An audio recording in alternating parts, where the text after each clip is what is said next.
The aspirants who are ready for competitive exams, welcome. ఈరోజు మనము TS Elliot రాసిన the Waste land గురించి తెలుసుకోబోతున్నాము. ఈ పోయం సైకలాజికల్గా, స్పిరిచువల్గా, సమ్టైమ్స్ బోరింగ్గా కూడా ఉంటుంది. అందుకే నేను అక్కడక్కడ మళ్ళీ రిపీట్ చేయడం జరుగుతుంది. కాబట్టి ఎక్కడ స్కిప్ చేయకుండా చివరి వరకు చూడండి. కంప్లీట్ డీటెయిల్ మీకు అర్థమయ్యే విధంగా నేను ఎక్స్ప్లెయిన్ చేయడానికి I will try my level best. The Waste land poem was published in 1922. ఈ పోయం ఎప్పుడు పబ్లిష్ చేయబడింది అంటే 1922. అంటే మొదటి ప్రపంచ యుద్ధం అయిపోయిన 4 సంవత్సరాల తరువాత ఈ పోయం పబ్లిష్ చేయబడింది. ఇదే మెయిన్ ట్రాక్. అంటే మొదటి ప్రపంచ యుద్ధం జరిగిన విధానాన్ని దృష్టిలో పెట్టుకొని TS Elliot the Waste land అన్న పోయంని రాశాడు. ఎందుకు రాశాడు, అంతకు మెయిన్ ఉద్దేశం ఏంటి, ఈ మొదటి ప్రపంచ యుద్ధం జరిగిన తర్వాత టిఎస్ మనసులో కలిగిన బాధ ఏంటి, తను ఈ పోయం రాయడానికి గల కారణాలు ఏంటి తెలుసుకుంటే కంప్లీట్గా ద వేస్ట్ ల్యాండ్ పోయం మనకు ఈజీగా అర్థమవుతుంది. మొదటి ప్రపంచ యుద్ధం తర్వాత ఆధునిక ప్రపంచం అనేది స్పిరిచువల్గా, అదేవిధంగా ఇంటలెక్చువల్గా పూర్తిగా కొలాప్స్ అయింది, నాశనమైంది అని చెప్పడమే ద వేస్ట్ ల్యాండ్ యొక్క ముఖ్య ఉద్దేశం. అంటే మొదటి ప్రపంచ యుద్ధం ఎప్పుడైతే కంప్లీట్ అయిందో అప్పుడే ఆధునిక ప్రపంచంలో ఈ ఇంటలెక్చువల్, అదేవిధంగా స్పిరిచువల్గా చాలా వెనకబడిపోయింది. అటువంటి విధానాలన్నీ నాశనమైపోయాయి. మనిషిలో మార్పు వచ్చింది. ఈ మనిషిలో కలిగిన మార్పే ఆధునిక ప్రపంచం మొత్తంగా ఏ విధంగా నాశనం అయిపోయింది, స్పిరిచువల్గా, అదేవిధంగా ఇంటలెక్చువల్గా మనిషి ఏ విధంగా వెనకబడిపోయాడు అని చెప్పడమే ద ప్రజెంట్ పోయం యొక్క ఉద్దేశంగా మనము అర్థం చేసుకోవచ్చు. అంతకు వేస్ట్ ల్యాండ్ అంటే ఏంటి మనకు ఒక డౌట్ రావచ్చు. అది the land which is polluted, అంటే ల్యాండ్ పొల్యూట్ అయి ఉంది. ఏ ల్యాండ్ అంటే వరల్డ్, ప్రపంచం మొత్తం పొల్యూట్ అయింది. ఏ విధంగా అంటే స్పిరిచువల్గా, ఇంటలెక్చువల్గా. ఎగ్జాంపుల్, మనకు పాలు ఉన్నాయనుకోండి, ఆ పాలలో విషం కలిసినా లేదా నీళ్లు కలిసినా లేదా వేరే కెమికల్ కలిసిన ఆ పాలు ఏ విధంగా పొల్యూట్ అవుతాయో, స్వచ్ఛదనాన్ని ఏ విధంగా కోల్పోతాయో, ఉన్న మన ల్యాండ్ అంటే వరల్డ్ ఈ విధంగా పొల్యూట్ అయి ఉంది. అంటే స్పిరిచువల్గా, అదేవిధంగా ఇంటలెక్చువల్గా ఇదే డ్యామేజ్ అయి ఉంది అని చెప్పడమే టిఎస్ ఎలియట్ యొక్క మెయిన్ ఉద్దేశం. టిఎస్ ఎలియట్ ప్రకారం 20వ శతాబ్దంలో ఉన్న కల్చర్ పూర్తిగా నాశనమైపోయింది, ఎడారిగా మారిపోయింది, ప్రపంచంలోనే తిరిగి కోలుకోలేని పరిస్థితులకి జారిపోయింది అన్నట్లుగా తెలియజేస్తున్నాడు. The Waste Land is the most important poem in 20th century and central work of modern poetry. అంటే ఇక్కడ ద వేస్ట్ ల్యాండ్ అనేది 20వ శతాబ్దంలోనే చాలా ఇంపార్టెంట్. పైగా ఇది 20వ శతాబ్దానికి సెంట్రల్ వర్క్ అని కూడా చెప్పవచ్చు మోడర్న్ పోయిటరీకి.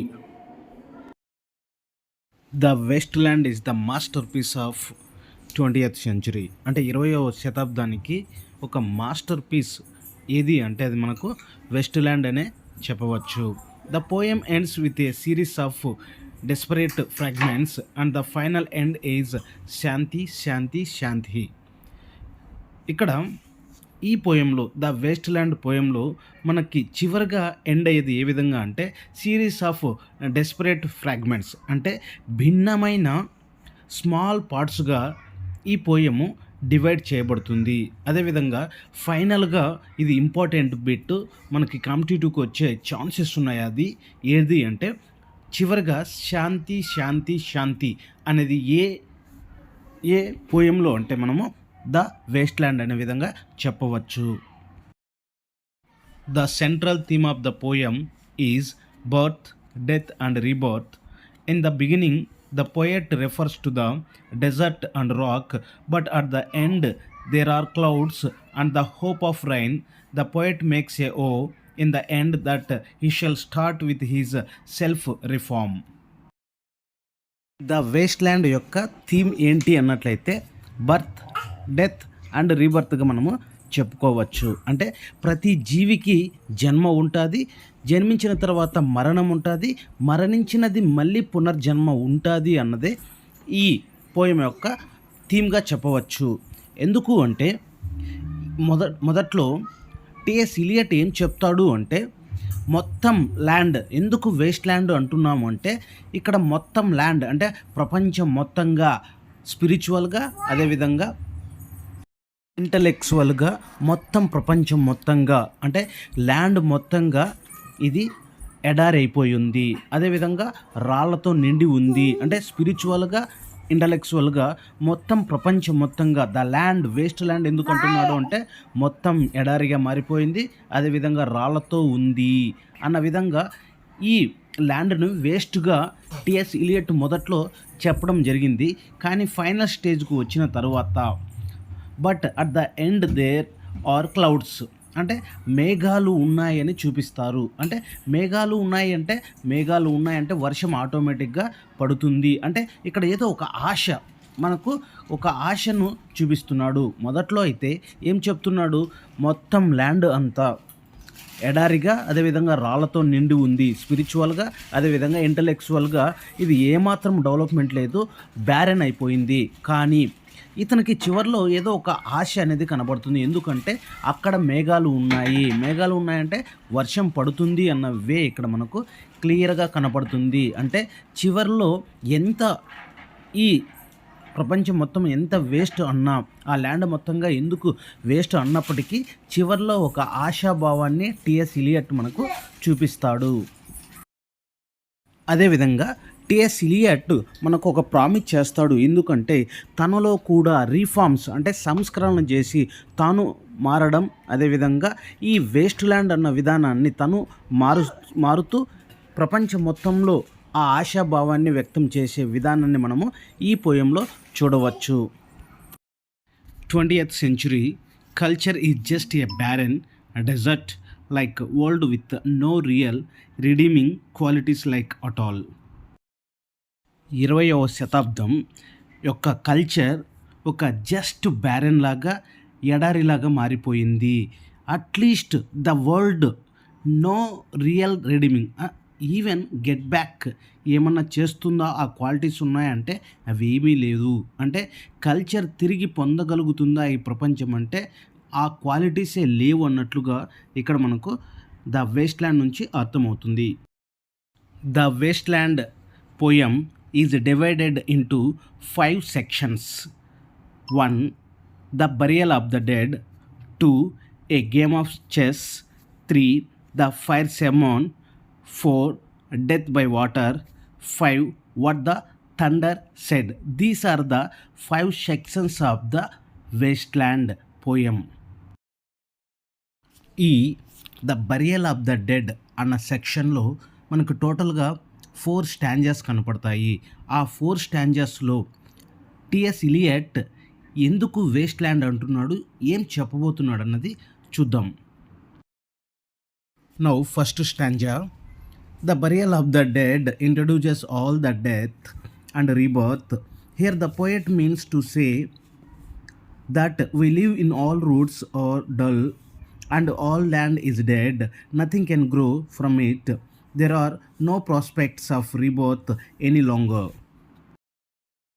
The burial of the dead section మనకి ఏం పరిచయం చేస్తుంది అంటే డెత్ అండ్ రీబర్త్ అంటే మరణం, పునర్జన్మ అన్న విషయం గురించి మనము మొదటిసారిగా the burial of the dead అన్న దాంట్లో పరిచయం చేసుకుంటాము. అదేవిధంగా ఇక్కడ పోయెట్ మనకేం చెప్తున్నాడు అంటే మనము నివసిస్తున్న ఆ ల్యాండ్ అనేది వాటి యొక్క రూట్స్ అనేది చాలా డల్గా ఉన్నాయి. అదేవిధంగా ఆ ల్యాండ్ మొత్తంగా డెడ్ అయిపోయింది, అంటే బ్యారన్ అయిపోయింది, పనికి రాకుండా పోయింది. ఎందుకంటే nothing can grow from it, అంటే ఆ ల్యాండ్ నుంచి ఏమీ పెరగదు, ఏమీ గ్రో అవ్వదు. ఎందుకంటే ఈ ల్యాండ్ అనేది మనకి ఇంటలెక్చువల్గా, స్పిరిచువల్గా, కల్చర్ వేలో మొత్తము ఇది నశించిపోయింది. కాబట్టి నెక్స్ట్ ఏమన్నా రీబర్త్ వీటి అంటే స్పిరిచువలిజం, ఇంటలెక్చువల్ అండ్ కల్చర్ ఏమన్నా మళ్ళీ పునరుద్ధరించుకొని మళ్ళీ ఉన్నత స్థాయికి ఏమన్నా వస్తాయా అంటే అది రావు అన్నట్లుగా ఇక్కడ టిఎస్ ఇలియట్ మొదటి స్టాంజాలో the burial of the dead అన్న విషయంలో మనకి తెలియజేస్తున్నాడు. అదేవిధంగా దేర్ ఆర్ నో ప్రాస్పెక్ట్స్, అంటే ప్రాస్పెక్ట్స్ అంటే ఏమన్నా ఛాన్సెస్, అవకాశం అనేది ఏమీ లేదు. నో ఛాన్సెస్ అన్నాడు, ఎటువంటి అవకాశం అనేది లేదు. దేనికంటే ఆఫ్ రీబర్త్ ఎనీ లాంగర్, అంటే రీబర్త్ పునర్జన్మ ఏమైనా ఉందా అంటే నశించిపోయిన, అంటే ప్రపంచంలో నశించిపోయిన విధానాలు మళ్ళీ ఏమన్నా పునరుద్ధరించబడతాయా, పునర్జన్మ అనేది వాటికి ఉందా అంటే ఏమాత్రం అవకాశమే లేదు అంటున్నాడు TS Eliot. The burial of the dead starts with April is the cruellest month, though April is the month of spring of awakening and the month of hope and optimism. The poet considered this month as the nastiest. He says, in this month lilacs bloom out of the lifeless soil of wasteland, spring rains stirs up the dull root.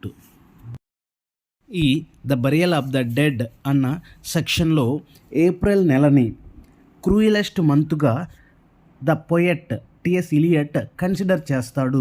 ఎందుకు అంటే ఇక్కడ ఏమాత్రము ఈ month support చేయట్లేదు. పైగా ఈ month అనేది ఒక స్ప్రింగ్ సీజన్కి, ఒక ఆప్టిమిజం, ఒక మనకి ఆశావాదానికి చూపిస్తుంది. కానీ ఈ మంత్ అనేది ఒక బ్యాడ్ మంత్ అంటున్నాడు. ఎందుకు బ్యాడ్ అంటే ఏమాత్రము ఇక్కడ మనకి లిలాక్స్ అన్నాం కదా, లిలాక్స్ అంటే ప్యూరిటీ అండ్ ఇన్నోసెంట్ ప్యూరిటీ అనేది ఈ ల్యాండ్ మీద ఉన్నప్పటికీ అవి ఏమాత్రము ఉన్నత స్థాయిలోకి అవి చలామణి అవ్వలేకపోతున్నాయి. ఎందుకు అంటే ఈ ల్యాండ్ మొత్తంగా వేస్ట్ అయిపోయింది, అటువంటి వాటికి తావు లేదు కాబట్టి. అందుకే ఈ ల్యాండ్ మొత్తంగా చాలా వేస్ట్ ల్యాండ్గా మనము అర్థం చేసుకోవచ్చు. పైగా ఈ స్ప్రింగ్ సీజన్లో పడే వర్షం అనేది కూడా చాలా బ్యాడ్ ఫీలింగ్ని ఇస్తుంది. అందుకే April is the cruellest month అంటూ టిఎస్ ఇలియట్ ఈ the burial of the dead అన్న సెక్షన్లో మనకు తెలియజేస్తున్నాడు. There is a voice shift and the speaker now is a lady named Mary. She might be sharing the experiences and memory of pre-war when there was no chaos and there was a presence of innocence. In earlier times people were innocent and live with joy. They used to interact with each other. They were not living a meaningless life. ఇక్కడ TS Elliot ఒక lady వాయిస్ని change చేస్తున్నాడు. ఆమె పేరే Mary. ఈమె తన యొక్క ఎక్స్పీరియన్స్ని షేర్ చేస్తున్నది. మొదటి ప్రపంచ యుద్ధం ముందు ప్రజలందరూ ఇన్నోసెన్స్, వాళ్ళు చాలా చాలా హ్యాపీగా ఉండేవాళ్ళు. పైగా ఒకరినొకరు ఇంటరాక్ట్ చేసుకొని వాళ్ళు చాలా హ్యాపీగా జీవించే వాళ్ళు అని ఇక్కడ టిఎస్ ఇలియట్ తెలియజేస్తున్నాడు.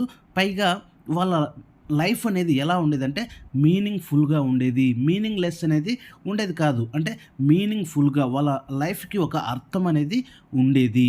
కానీ ఆఫ్టర్ ఫస్ట్ వరల్డ్ వార్ ఇది ఇన్నోసెన్స్ అనేది నశించిపోయింది. ముందు అయితే ఎటువంటి కన్ఫ్యూజన్ అనేది లేదు. ఖచ్చితంగా ఫస్ట్ వరల్డ్ వార్ ముందు ప్రజలందరూ హ్యాపీగా ఉన్నారు, అందరూ ఇన్నోసెంట్స్. కానీ మొదటి ప్రపంచ యుద్ధం తర్వాత అటువంటి వాళ్ళు ఇన్నోసెంట్ అనే దానికి లేదు. ఆ ఇన్నోసెన్స్ అనేదే మొదటి ప్రపంచ యుద్ధం తర్వాత నశించిపోయింది, ఇన్నోసెన్స్ అనేదే కనుమరుగైపోయింది అన్న విధంగా ఇక్కడ మనకు ఫస్ట్ స్టాంజాలో the burial of the dead అన్న విషయం గురించి మనం తెలుసుకున్నాము. ఇప్పుడు second stanza the burial of the dead ఏంటి చూద్దాం. In the second stanza, the poet asks questions. Can any roots or branches grow out the stony and dead land? The poet says, as a human being, one cannot tell or guess, only knows the heap of broken images of modern life. The life on wasteland is where the sun, savage and dead trees don't provide shelter. Land has no sound of water and no sound of singing crickets. It's completely stone land. ఈ second స్టాంజాలో TS Elliot ఒకే ఒక question అడుగుతున్నాడు. ఏంటి అంటే, ఈ stony land అంటే రాళ్ళు కలిగిన ఈ ల్యాండ్లో, అదేవిధంగా డెడ్ ల్యాండ్లో ఏమైనా రూట్స్ కానీ, చెట్టు యొక్క బ్రాంచెస్ కానీ ఏమైనా అవి గ్రో అవుతాయా? The poet says as a human being one cannot tell or guess. ఈ విషయం గురించి హ్యూమన్ బీయింగ్ ఎవరు చెప్పలేరు, ఎవరు కూడా గెస్ చేయలేరు. ఎందుకు అంటే only knows the heap of broken images of modern life. అంటే ఆధునిక జీవితంలో ఇక్కడ ఇమేజెస్ అన్నీ ఇవన్నీ మనకి ఒక కుప్పలు కుప్పలుగా ఉన్న ఇమేజెస్, అంటే మనకి వేస్ట్ ఇమేజెస్ అన్నీ మనకు కనపడతాయి. అంటే ఇదివరకు వేస్ట్ ల్యాండ్ అన్నాం కదా, అటువంటివి అంతరించిపోయిన విధానాలు అన్నీ మనకు కనపడతాయి. అదేవిధంగా the life on waste land is where the sun savage. అంటే సూర్యుడు చాలా క్రూరంగా ఈ భూమిపైన పడినప్పుడు ఆ చెట్లు ఏ విధంగా ఎండిపోయి చనిపోతాయో, ఆ చెట్లు ఎటువంటి షెల్టర్ ఇవ్వలేవు అన్న విధానాన్ని కూడా ఇక్కడ తెలియజేస్తున్నాడు. ఈ డెడ్ ల్యాండ్లో ఎటువంటి వాటర్ సౌండ్ లేదు, క్రికెట్ యొక్క సాంగ్, వాటి యొక్క సింగింగ్ కూడా ఏమీ లేదు. ఎందుకంటే ఇది కంప్లీట్గా స్టోన్ ల్యాండ్ అంటున్నాడు టిఎస్ ఇలియట్. ఇప్పుడున్న ఈ ల్యాండ్, ఈ వరల్డ్ ఏంటి అంటే స్టోన్ ల్యాండ్. ఎటువంటి ఫీలింగ్ ఉండవు, ఏమీ గ్రోత్ అవ్వదు, ఏమీ డెవలప్మెంట్ ఉండదు అన్నట్లుగా ఇక్కడ టిఎస్ ఇలియట్ మనకు క్లియర్గా చూపిస్తున్నాడు. In the third stanza the poet brings a new character named Madam Sosostris. She is a fortune teller. She is having a evil desk of tarot cards. She finally says about the modern world that people are not innocent and trustworthy. ఈ స్టాంజాలో TS Elliot ఒక కొత్త క్యారెక్టర్ని పరిచయం చేయబోతున్నాడు. ఆ కొత్త character name ఏంటి అంటే మేడమ్ సోసోస్ట్రీస్. ఈమె ఫేమస్ ఫార్చ్యూన్ టెల్లర్గా చెప్పవచ్చు. ఈమె ఏదన్నా కార్డు గేమ్స్ ఆడుతున్నది అంటే మోసపూరితంగా ఆడుతుంది. కానీ ఇప్పుడున్న ఆధునిక ప్రపంచంలో ప్రజల గురించి ఆమె యొక్క కామెంట్ ఏంటి అంటే, ఇప్పుడు ఉన్న ప్రజలు ఇన్నోసెంట్స్ కాదు, వాళ్ళు చాలా తెలివైన వాళ్ళు, వాళ్ళని నమ్మడానికి లేదు. ఎందుకంటే ఈమె మోసం చేస్తున్నది ఏదన్నా కార్డ్ గేమ్ ఆడేటప్పుడు. కానీ ఈమెకు మించిన తెలివైన వాళ్ళు, చాలా మోసపూరితం కలిగిన వాళ్ళు. అందుకే ప్రస్తుతం ఉన్న ప్రపంచంలో చాలా విషయాలు వెనకబడిపోయింది. ఈ అన్యాయము, అదేవిధంగా అందుకే వేస్ట్ ల్యాండ్ అని టిఎస్ ఇలియట్ డైరెక్ట్గానే చెప్తున్నాడు ఈ విషయాల గురించి. This is the last stanza. In the last stanza, the poet refers the London as an unreal city. He says the city is covered from winter morning brown fog. So many people are living death without any purpose. That means these people are half dead. Men are marching asleep. They are in a crowd, but still they are alone. The poet says the bell sound is a dead sound, that the clock bell at 9 o'clock.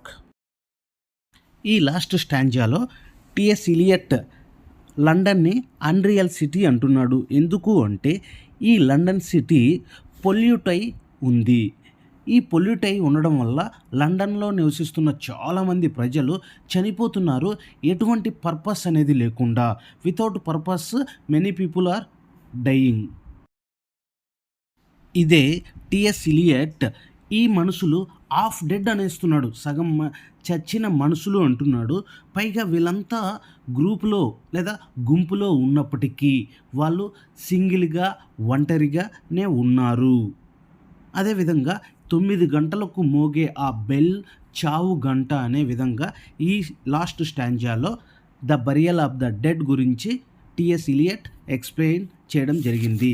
Next section a game of chess ఏదో చూద్దాం.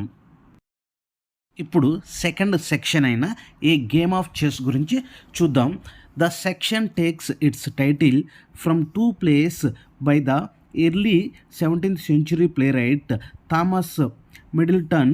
in one of which the moves in a game of chess denote stages in a seduction. This section focuses on two opposing scenes, one of highly society and one of the lower classes. ఈ section a game of chess అన్నది 17వ శతాబ్దానికి చెందిన ప్లేరైట్ Thomas Middleton అతనికి సంబంధించిన వే నుంచి ఈ game of chess అనేది తీసుకోవడం జరిగింది. చెస్ గేమ్ను గమనించినట్లయితే మనకు 2 స్టేజెస్ కనపడతాయి. అంటే ఇద్దరు వ్యక్తులు ఆడితే అటువైపు ఒక స్టేజు, ఇటువైపు ఒక స్టేజు అన్నట్లుగా ఈ గేమ్ ఆఫ్ చెస్లో కూడా మనకు 2 స్టేజెస్ కనపడతాయి. ఒకటి హైలీ సొసైటీ అని, లోయర్ క్లాసెస్ అని 2 స్టేజెస్ రూపంలో చూపించడమే ఇక్కడ ఈ గేమ్ ఆఫ్ చెస్ అనేది అర్థం చేసుకోవచ్చు. ఇప్పుడు మనము 3వ సెక్షన్ అయిన ద ఫైర్ సెర్మన్ గురించి తెలుసుకోబోతున్నాము. It refers to the Buddhist fire sermon which encourages the individuals to liberate himself from suffering through detachment from the 5 senses and the conscious mind. ఇది బుద్ధిజానికి చెందిన ఫైర్ సెర్మన్గా చెప్పవచ్చు.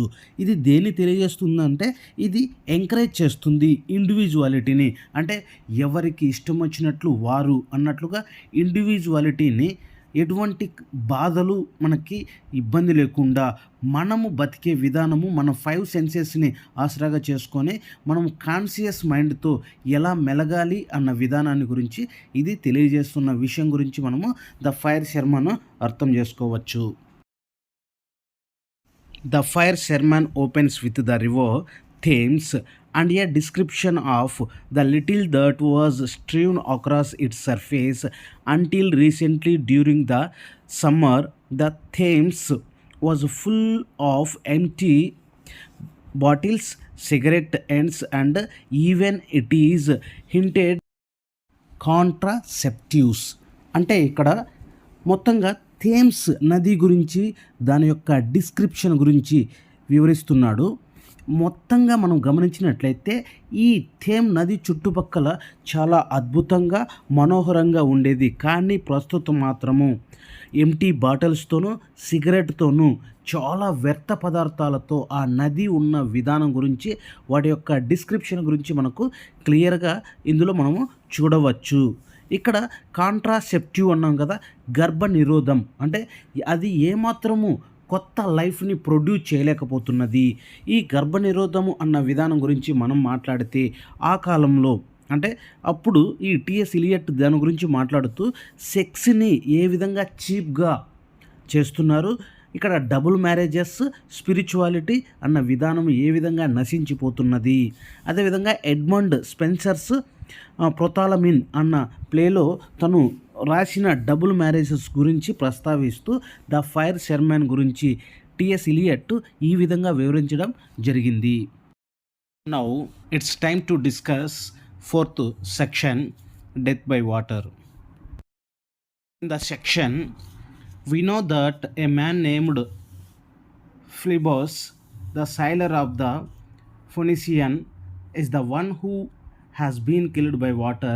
He has been dead for 2 weeks or a fortnight. ఈ సెక్షన్లో మనకు పరిచయం అయ్యే వ్యక్తి పేరు ఏంటి అంటే ఫ్లీబస్. ఇతను ఒక సాయిలర్, అంటే సముద్రం ప్రయాణం చేసే వ్యక్తి, ఒక మర్చెంటు లేదా మనం బిజినెస్ మ్యాన్ అని చెప్పవచ్చు. ఇతను ఆల్వేస్ సముద్రం మీద ప్రయాణం చేస్తూ ఉంటాడు. ఇతను ఏ ప్రాంతానికి చెందినవాడు అంటే ఫొనీసియన్ అంటే మనకు ఇండియాలో అండమాన్ నికోబార్ దీవులు ఎలా ఉన్నాయో అక్కడ కూడా ఈ ఫొనీసియన్ అనేది కూడా సముద్రంలో ఉన్న ఒక టెరిటరీ ప్రాంతం అని చెప్పవచ్చు. అండ్ ఈ హ్యాస్ బీన్ కిల్డ్. ద ఫ్లెబాస్ అని చెప్పాం కదా, అతను ఈ వాటర్లో మునిగిపోయి చనిపోవడం జరుగుతుంది.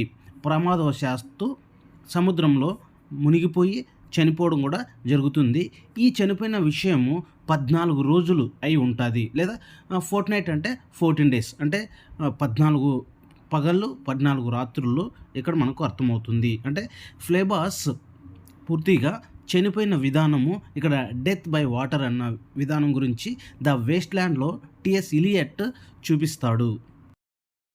ఈ చనిపోయే విధానం అంటే వాటర్లో మునిగిపోయి ఒక బిజినెస్ మ్యాన్ ఎలా చనిపోతాడు అన్న విధానము మొదటి సెక్షన్లో మేడం సోసస్ట్రీస్ ఫార్చ్యూన్ టేలరు ఇతను ఏ విధంగా ప్రమాదవశాత్తు మరణిస్తాడు అన్నది ముందుగానే ప్రిడిక్షన్ చేసి చెప్పిన విధానం కూడా మనకు ఇక్కడ క్లియర్గా కనపడే ఛాన్స్ ఉంది. The image of whirlpool could be the drain that modern culture is slowly circled around, ready to sink down into darkness forever.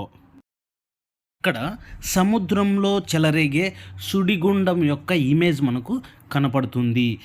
ఆ సుడిగుండం యొక్క ఇమేజ్ ఏంటి అంటే ఇక్కడ మోడర్న్ యొక్క కల్చరు ఈ సుడిగుండంలో ఏ విధంగా చిక్కుకొని ఉండి అది ఏ విధంగా మునిగిపోతుందో అన్న విధానము డెత్ బై వాటర్. అంటే ఇక్కడ సుడిగుండంలో ఈ కల్చర్, ఈ వెస్టర్న్ కల్చర్ అనేది ఏ విధంగా ఆ సుడిగుండంలో ఇరుక్కుపోయి ఏ విధంగా అది మునిగిపోతుంది అన్నదే డెత్ బై వాటర్. ఇక్కడ మనిషి చనిపోయాడు అన్నది ఇక్కడ ప్లెబాస్ అన్నాం కదా, ఈ ప్లెబాస్ చనిపోయిన విధానం కాదు, కల్చర్ ఏ విధంగా నీటిలో మునిగిపోతుంది, అది తిరిగి మళ్ళీ ఏమన్నా కోలుకునే పరిస్థితి వచ్చి అది ఏమన్నా మళ్ళీ పునరుద్ధరింపబడుతుంది లేదా రీబర్త్ ఉంటుందా అంటే అది లేదు అని చెప్పడమే టిఎస్ ఇలియట్ యొక్క మెయిన్ ఉద్దేశంగా ఈ సెక్షన్లో మనకు కనబడుతుంది. అంటే మొత్తంగా స్పిరిచువలిజం అంటే ఒక వ్యక్తి చనిపోయిన విధానము, డెత్ ముందు డెత్ తర్వాత ఎలా ఉంటుంది అన్నది, తర్వాత ఈ ఇమేజ్ మనకు సుడిగుండం అని చెప్పాం కదా, వైర్ల్ పూల్, ఆ సుడిగుండములో ఈ కల్చర్ అనేది ఏ విధంగా ఇరుక్కుపోయి అక్కడ ఆ సముద్రంలోనే మునిగిన విధానం అంటే తిరిగి అది లేవలేని అదేవిధంగా కోలుకోలేని పరిస్థితికి దాఖలించింది అన్నవే మనకు ఇక్కడ క్లియర్గా అర్థమవుతుంది. ఇదే డెత్ బై వాటర్ అంటే నీటిలో కల్చర్ ఏ విధంగా మునిగిపోతున్నది అంటే ప్రపంచం మొత్తంగా కల్చర్ కావచ్చు, స్పిరిచువలిజం ఇవన్నీ కోలుకోలేని పరిస్థితికి వెళ్ళిపోయాయి, అవి తిరిగి రీబర్త్ కూడా అవ్వడానికి ఏమాత్రం ఛాన్స్ లేదని చెప్పడమే ఇక్కడ మనకి డెత్ బై వాటర్గా చెప్పవచ్చు. Now we are moving to final section, 5th section, what the thunder said అంటే థండర్ ఏం చెప్పింది అన్నదే ఇక్కడ 5th సెక్షన్గా చెప్పవచ్చు. The poem closes with the repetition of the 3 words the thunder said which again mean give so compassion and control yourself. These are Eliot's final words of advice to his audience and its advice he wants to tell us to follow if we are going to have any hope of moving forward. ఈ final సెక్షన్లో TS Elliot ఒక వర్డ్ని repeat చేస్తున్నాడు. ఆ word ఏది అంటే 3 words అని చెప్పవచ్చు. Away give, so compassion and control your self. అంటే ఇక్కడ మనము ఏదైనా సరే అంటే ఇబ్బందుల్లో ఉన్నప్పుడు కావచ్చు, ఏదైనా అవసరాలు ఉన్నప్పుడు మనము ఇతరులకు ఇవ్వాలి, అదేవిధంగా వాళ్ళ వైపు మనము పిటి లేదా కరుణ అనేది చూపించాలి, అదేవిధంగా మనము కంట్రోల్ చేసుకోవాలి ఆ విషయాల్లో అన్నట్లుగా ఇక్కడ 3 wordsని ఫైనల్గా రిపీట్ చేస్తున్నాడు. ఆ 3 words అనేది మనకి కాంపిటేటివ్లో చాలా ఇంపార్టెంట్గా చెప్పవచ్చు.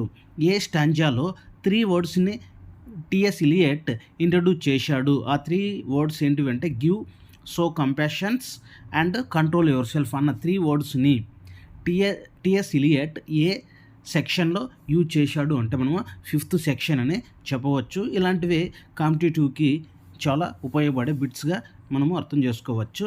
అదేవిధంగా ఈ 3 wordsని ఆడియన్స్కి టిఎస్ ఇలియట్ అందించాలనుకుంటున్నాడు. అంటే ఎవరికైతే ఆశ ఉంది, ఎవరైతే ఈ హోప్ అనే ఒక ఆశతో అంటే మంచి లైఫ్ వస్తుంది, మనకు మంచి జీవితం అనేది వస్తుంది, ఎవరైతే ఎదురు చూస్తున్నారో వాళ్ళకి TS Elliot what the thunder said అంటూ ఇందులో చూపిస్తున్నాడు.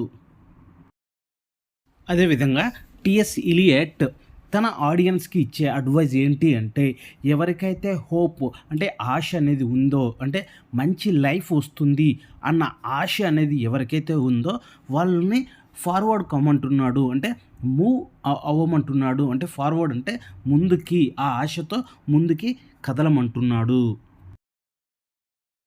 What is fascinating about this is that Eliot has spent all time talking about collapse modern culture, and now he seeks the rebirth of our civilization by turning to the eastern culture of Hindus or even Buddhism.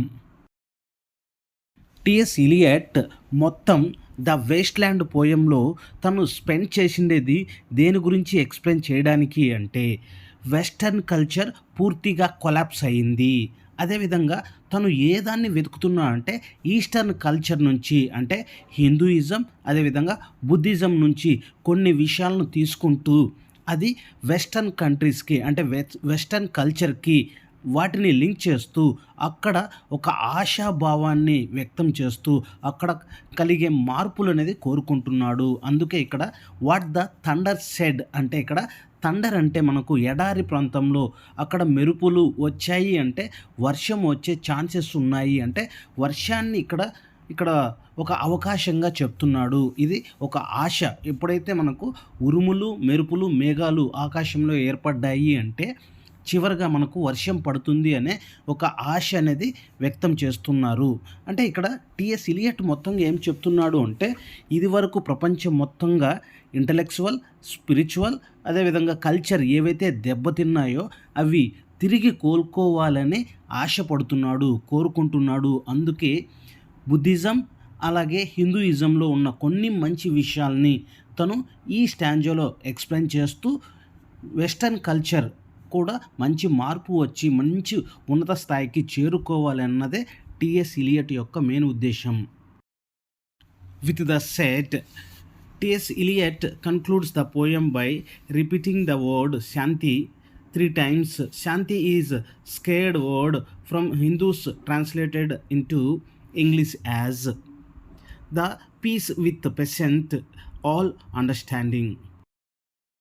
TS Eliot the Waste land అన్న పోయంలో చివరిగా శాంతి అన్న పదాన్ని వాడుతూ తను 3 times శాంతి శాంతి శాంతి అని అంటాడు. అంటే ఒక మనిషి శాంతిని కోరుకుంటూ శాంతంగా ఉంటే అతనికి ప్రశాంతత లభిస్తుంది. అందుకే ఇక్కడ ఏదైతే తను స్పిరిచువల్గా అదేవిధంగా ఇంటలెక్చువల్గా కల్చర్ ఏదైతే ప్రపంచం మొత్తంగా ఈ ల్యాండ్ మొత్తం అంతా వేస్ట్ అయిపోయాయో అవన్నీ మంచి స్థాయిలోకి రావాలి అని కోరుకుంటూ అవి శాంతంగా ఉండాలి అంటూ ఆ పదాన్ని ఇంగ్లీష్లోకి ట్రాన్స్లేట్ చేస్తూ the peace with passeth all understanding అంటే శాంతిని కోరుకొని శాంతంగా ఉంటే వాళ్ళకు ప్రశాంతత లభిస్తుంది అనే విధంగా టిఎస్ ఇలియట్ శాంతి శాంతి శాంతి అన్న పదంతో ఈ పోయాన్ని ముగిస్తున్నాడు. ఇది కూడా శాంతి అన్న పదము టిఎస్ ఇలియట్ ఎక్కడ వాడాడు అంటే ముగింపులో, ద వేస్ట్ ల్యాండ్ అన్న పోయం చివర్లో అన్నది కూడా కాంపిటేటివ్ బిట్గా వచ్చే అవకాశాలు ఉన్నాయి. ఇక్కడ 5 సెక్షన్స్ ఏం టిఎస్ ఇలియట్ ఎక్స్ప్లెయిన్ చేస్తున్నాడు, ఏ స్టాంజాలో ఏమేమి ఇంపార్టెంట్ ఉన్నాయి అవి ఒక్కసారి మీరు అబ్జర్వ్ చేస్తే మీకు హై స్కోర్ వచ్చే ఛాన్సెస్ ఉన్నాయి.